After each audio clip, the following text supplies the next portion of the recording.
Alright, what I'm about to attempt here is to get my Mitsubishi Eclipse back together. What I got, which you probably won't be able to see too well, this is the old front knuckle and axle off the passenger side. What went out was the wheel bearing, but in the process of trying to take that out, it found out it was completely seized on the axle. In order to get that off, of course, you got to pull the axle out. Then there's 4 bolts behind the front knuckle that come out, and then your wheel bearing comes off. Well, I got a decent torch and everything, and I couldn't get nothing to budge. So what I ended up having to do is, on eBay, I bought a whole right-hand front knuckle off a junkyard with the bearing. I got a new one, but I might use this one. This seems good. And I had to pull that axle out. This axle half, basically unbolt everything, pull that out, take it off the strut mount. Got your stabilizer arm, your tie rod end, and then your lower ball joint. You have to disconnect all that. What I'm going to do is maybe make a video of quick putting it back together. It doesn't about the same thing as taking it apart. So, but if somebody's ever needing to replace a wheel bearing or the front knuckle, they get a good idea of what's going on. And in the process, don't laugh too much, but I got to get up underneath the car. I'll show you what it looks like where the axle goes into the transmission. I definitely have safety in mind. I don't trust jacks. I got a tire there blocked up, a tire here which I'll have to pull out once I get out from under the car. But I've had a couple uncles get crushed to death from being dumb. But what I'm going to do is try to get up in there and show you what that looks like first.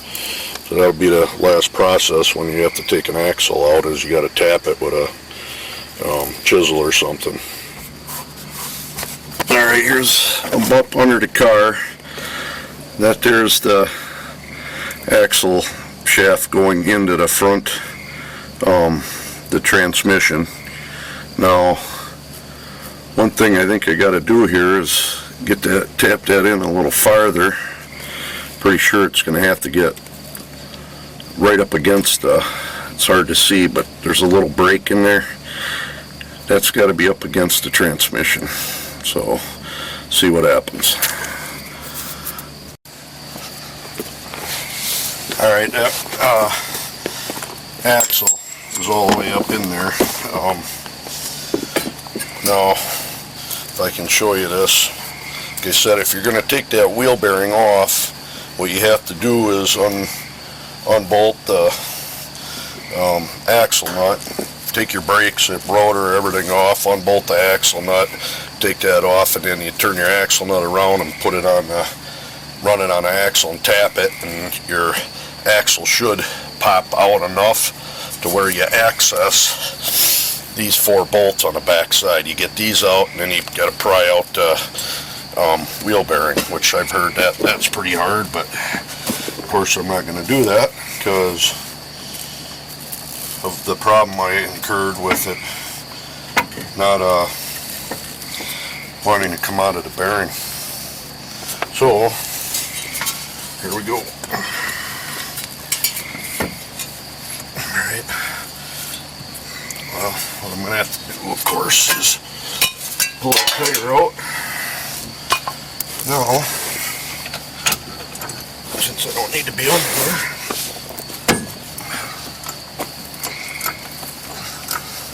these are sharp bolts are usually pretty good condition for corrosion. I'll get the camera to great, but we'll get through it. I'm going to like this. These are bolts should be taken out.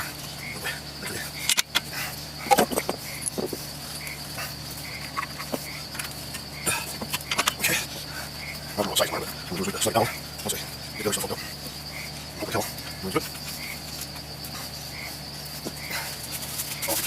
What I did was just installed the 2 strut bolts with that knuckle on there.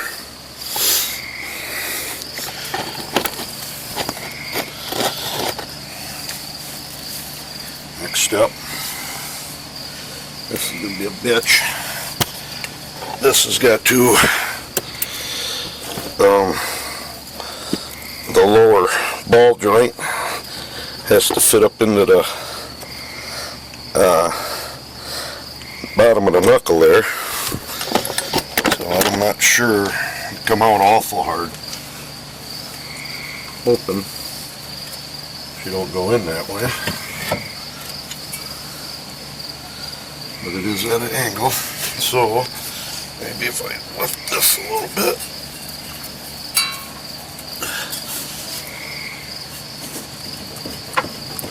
It's going in, but so but that if I can turn this, there's a bolt that goes in right there, threads through and pinches that knuckle together on that bolt area, which holds that on. Here's the bolt.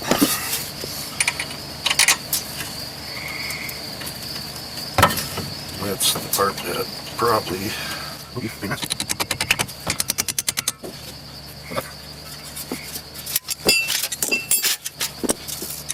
yes, 17 on your bolt, and you're looking for tools. 160 drops.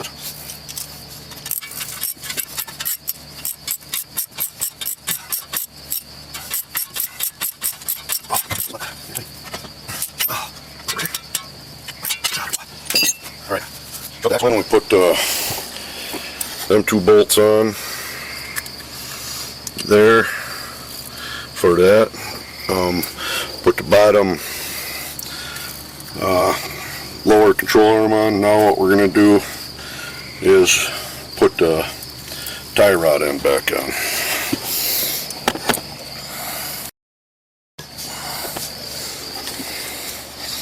Alright, tie rod end is back in. All we did is hammer that in a little bit, put the nut on, tighten her down. This damn there, that just popped in. Now, of course, next step is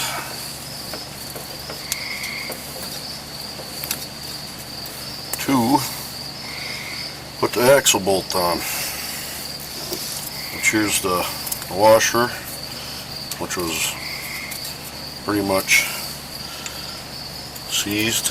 I had a hell of a time with the nut.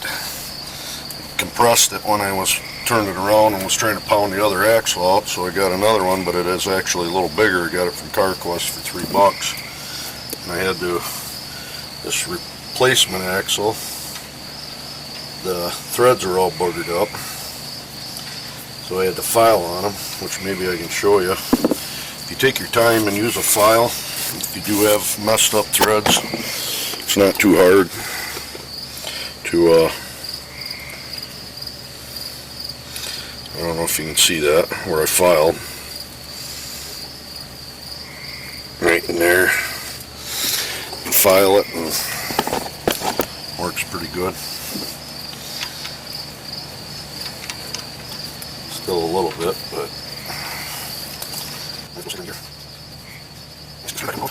this takes a 1 1/4 inch socket, deep well.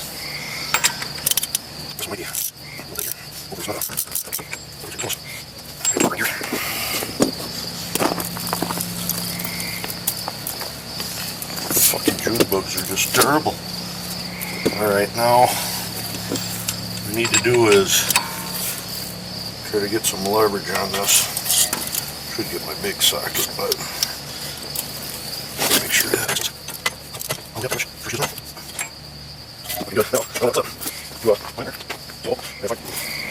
alright, axle is on, bolts on. What I use is this clip here I think it'll actually work better, but everything seems alright.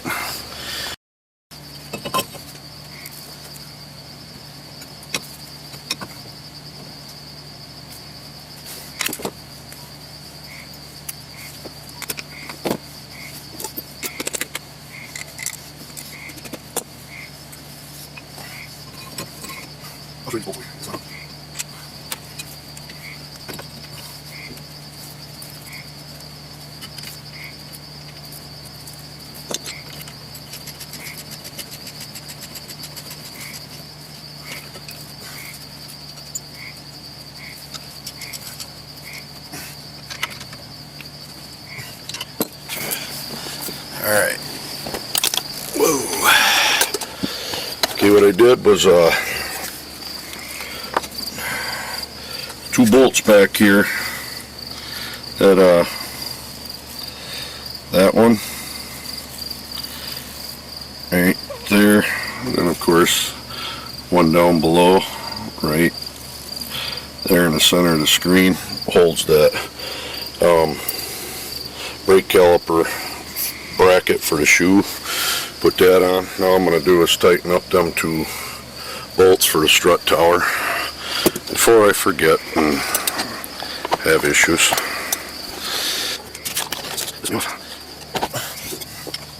That's a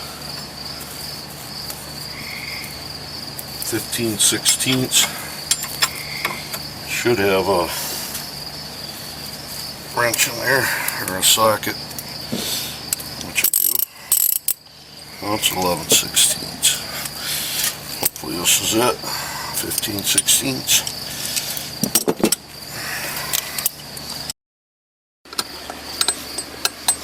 An easy way to compress these pistons on the front calipers is using a C-clamp.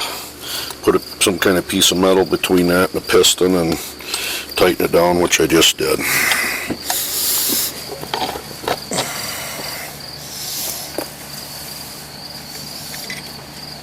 I'm doing that, so of course you can get it back on there.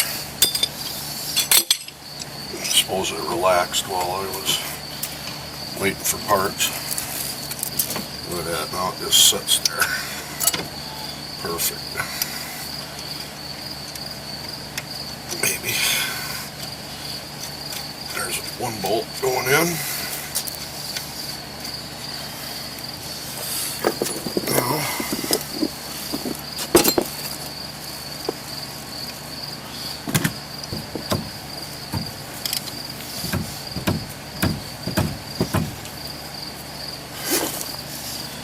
all right.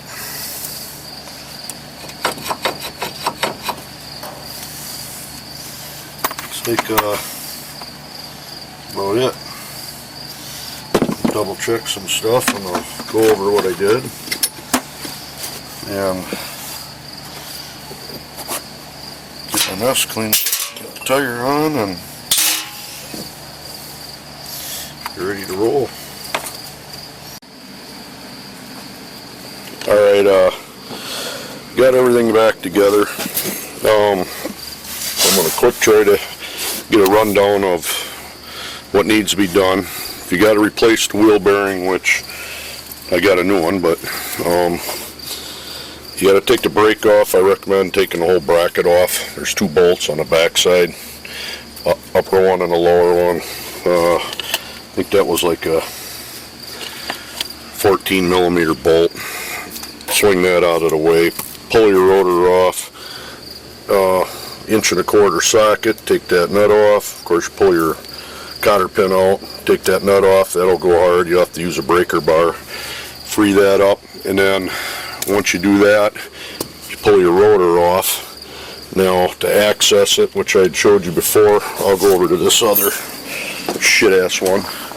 There's 4 bolts to access the wheel bearing, and you can't get a wrench on them. Some you can, but not very good. So what you have to do is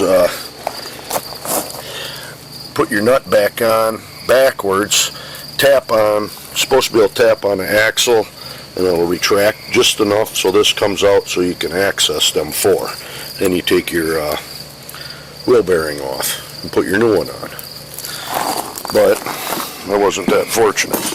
So anyways, so then you have all that off, take your wheel bearing off, put your new one on, put it on. But if it goes like what I did, or if you got to replace the knuckle, or you got to replace an axle because you got a boot out, you have to take everything off, which is the tie rod end, these two bolts that hold the shock tower on, and then the bottom bolt, which you can't see from here, but there's a bolt there, and then you got to really pound like hell to take this lower control arm off, drop that off, and then that axle, just, I mean, sometimes I think they come out good.